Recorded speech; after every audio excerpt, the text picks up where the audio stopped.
everyone. Many of you have already requested me to show you the complete process about how you can install the Java in your Windows 11 operating system, and you can run any of your Java files directly within VS Code or VS Code Insiders. So I am making this video to show you that. For now, I am using a virtual machine, but don't worry about it. You can use the exact same procedure in any Windows 11 operating systems. First of all, I'm going to show you how you can check whether you have Java installed in your operating system or not. So for that reason, you can use Windows Terminal or Windows PowerShell, anyone you want or anyone you like. So let me show you the process first. I'm simply opening my terminal. After the terminal opens, you need to simply apply this command. You can use the same command in your Windows PowerShell or CMD or any other terminal you want. Simply, you need to type this command, Java, a single space, double hyphen, and version. Hit on enter. You can see that it's telling us the term Java is not recognized. So that means Java has not been installed in our system. First of all, we need to install the Java. So head over to any browser you want and simply go to oracle.com. ORACLE, oracle.com. After entering Oracle, simply head over to the product section, and if you want fast speed, you can select the region you are currently residing in.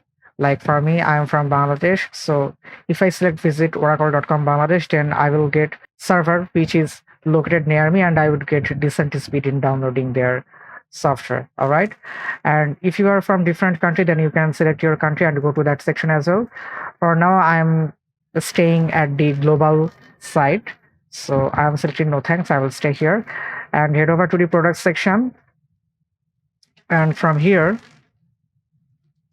select Java and click on download Java. As I am currently on Windows 11 operating system, so I am going to select Windows, and from here select x64 installer. Click on this, and the download has been started. After completing the download, simply you need to install this.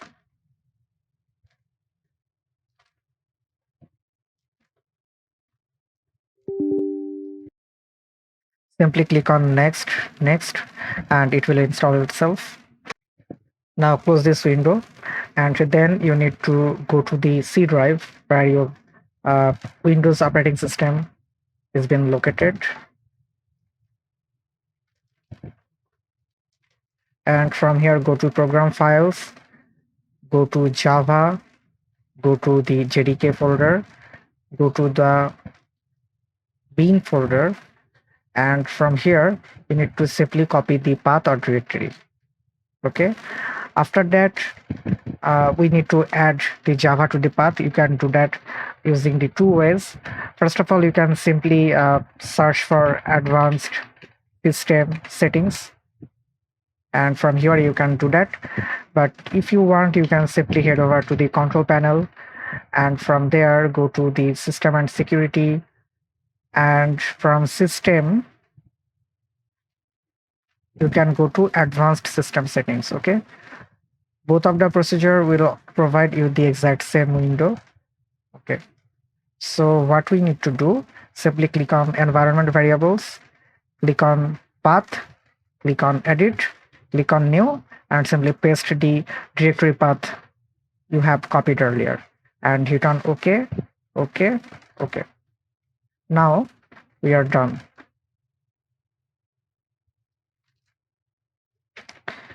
Now if I want to check if my Java is working correctly or not, I can simply open any terminal window and I can check for the version. You see, I have all the necessary Java softwares I need right here, right now. The next thing is making your VS Code or VS Code Insiders compatible for Java program.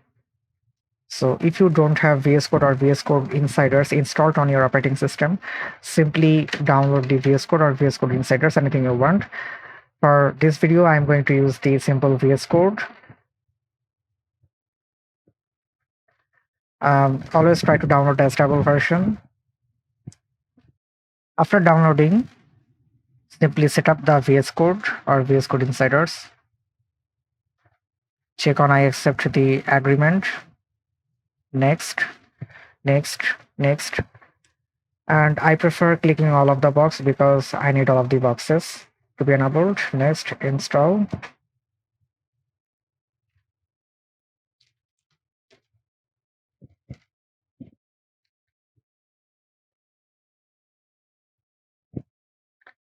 And after launching VS Code, we need to install some extensions for our Java programs. So head over to the extension section. First of all, I will install Code Runner. I will also select autosave. After installing Code Runner, I will head over to the settings and I will search for run code in terminal. And I need to check on this box, run in terminal. After that, simply search for Java extension pack. Install this Java extension pack for Java. It will install the necessary 6 extensions for you for running Java, of course.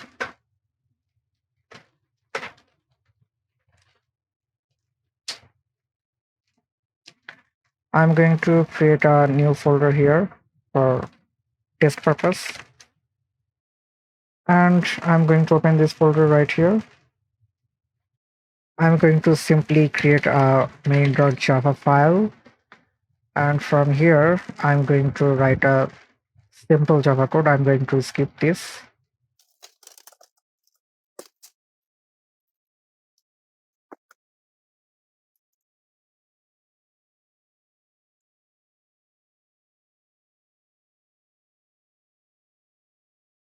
Now simply head over to this icon, click on this drop-down menu and click on Run Java. After compiling, click on Allow Access. You can see that my Java code is running successfully. Now after hitting on the Run Java first time, it would also shift itself from Run Code to Run Java. And you can simply click on this box or this icon or this button, whatever you want to call it, to generate the output of your Java code. So that's it for today. I hope you have enjoyed this video. If this video helps you, then don't forget to give it a thumbs up, share it with your friends, and don't forget to subscribe to our channel. And if you want to follow me, then you can obviously do that on Facebook, Instagram, Twitter, GitHub, LinkedIn. I will provide all of the links down below in the video description. And yeah, I will see you in the next video.